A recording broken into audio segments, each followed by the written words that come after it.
Rolling thunder hits the hills of Outer Rome as the cars go racing for the second time this weekend in NASCAR 2. And it's Martin Doubek who has the pole position, but will he have the lead? I'm not so sure. Look at Benedetti on the inside there. He got his nose cut off in a big way. Chrysonis is in third position then. Thomas Chrysonis wants that podium and currently sits in position for it. Doubek still holding the inside line through turns 4, turns 5, and Jill Linster slots in behind him. Will the two Hendricks Motorsport cars now start to work together to try and get away from Chrysonis, the Marco Stipp Motorsport driver? Benedetti, though, pressuring and passing Chrysonis on the run down to turn 7. A late braking move there, perhaps not quite as spectacular as what we saw out of Thomas Tuffel yesterday, and Chrysonis is fighting back. Has the outside line though for the following corner. Can Benedetti hold the high ground? Yes, he can. And look at that bit of a block pass there, trying to stifle the run of Chrysonis out of that corner.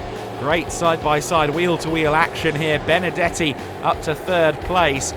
Both of these drivers, Andre, Benedetti and Chrysonis, having a really good start or having a really good weekend to this point. And Julian Reberg, unfortunately, is in the gravel at the last corner.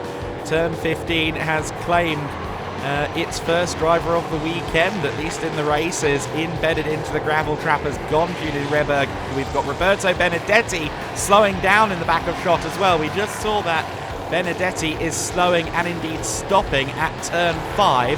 Now that car is quite close to the racing surface, and if he can't get that fired up again, I suspect we could be under full course yellow. Siortsis to the inside of Thomas Chrysonis here, side by side.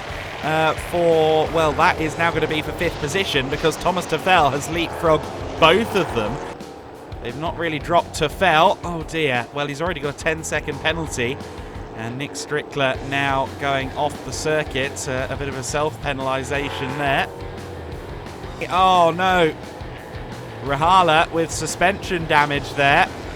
That's on the exit of turn 5. And you could see there that the car's toe-in was all wrong, and I just wonder whether that's going to be yet another full course yellow, because that was in the gravel. And we're back to racing. Green flag. We're underway once again. Doubek and Linster then one more time going head to head, and Linster looking racy as we return to green flag conditions. Let's see if he's got one more move in him. There is the 46 and the number 1. So this is the battle for 5th position. Chrysonis still ahead of Siortsis. Marzi away down the road in 7th place, as looking to the inside there. Once again was Siortsis. He looks braver on the brakes. He looks more confident on the brakes, but he's just not found a way past Chrysonis so far. Marzi, Erkley and Florian Richard there running in tandem. Good to see Jack Davidson at the back of the field as well. Back out there on circuit. He rejoined the race after pitting with damage. Also joining the race quite late was Victor Neumann, a couple of laps down, but he's running as well. And of course he'll be back out in NASCAR Pro as well. It's just good to see. Martin Doubek eases it through turn 15 for the final time. It's a perfect weekend. 2 race victories for Martin Doubek. That winning feeling is back. That momentum is back.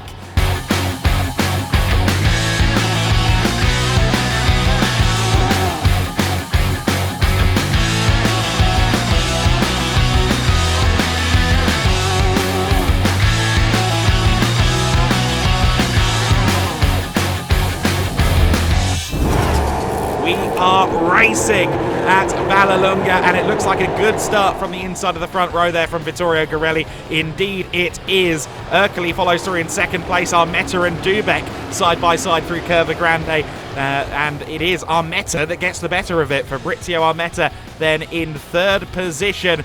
4th place for Doubek, 5th place for Lasser, drifting wide there. Paul Giffro, Tobias Dauenhauer and Liam Hazemans. 3 of the brightest young talents in NASCAR all coming together there, almost literally, very close there. Here comes Martin Doubek though, chasing Armetta for 3rd place, looks to the inside, a little bit later on the brakes, but Armetta makes sure he gets to the corner first, but then drifts wide. Doubek still with the inside line, will have the outside for turn 8 then. Let's see if Doubek can get it done. I think Armetta just has the measure of it for now, or does he? Because there goes Doubek, cuts back to the inside line, runs Armetta out of road there. And that was a fairly slick move there from Martin Doubek. Liam Hazeman still closing in as well on Paul Giffreau, and this time he's going to have a look to the inside at Campagnano Bend. And Liam Hazeman gets it done there. Paul Giffreau, though, trying to retaliate. Giffreau said, I'm not sure how good this car is going to feel during the race. He didn't seem particularly confident. The rebuild was vast. And of course, with a car that gets pretty comprehensively reconstructed, there can be little quirks that were not there previously. But you know, Armetta, when he does go defensive, he does so in a manner that doesn't compromise his corner speed particularly, and that is the fine art. It's one thing to just take the far inside every time to make sure your opponent can't get to the inside themselves, but you then end up costing yourself time. But Armetta is just going defensive enough without losing too much speed. That said, because he is battling Lucas Lasser, the likes of Downhauer, Hazemans and Giuffreau are all joining this battle for 4th place. Excellent. I like it when the dogs get involved. We get a replay of Armetta just straying wide there at turn 8. That's how Luca Lasser got past then. So that's car 77, Julian Rehberg, the first one to receive a track limits penalty as his teammate goes to the inside. Downhauer, contact between Downhauer and Armetta.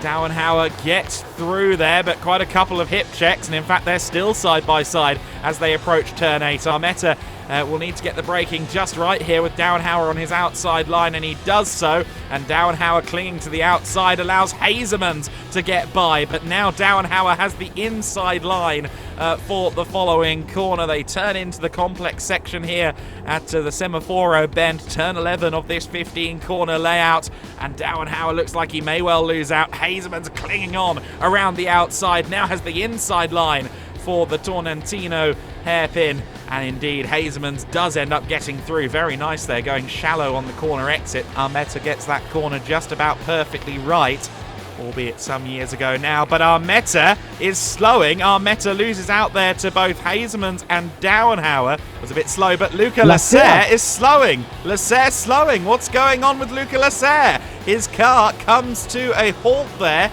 on the outside of turn 1. The driver who is so calculating and so involved in the process of getting his car together as well. Unfortunately, it appears that the car has cried enough just a few laps from home. There's Vittorio Ghirelli, well clear at the front of the field, absolutely managing it at this stage, having been almost a second faster than the pack earlier in the race, now backing off into the 143s, just taking it easy and getting to the flag. It's going to be another win. It's going to be a clean sweep of the silverware in Euro NASCAR Pro this weekend for Vittorio Ghirelli.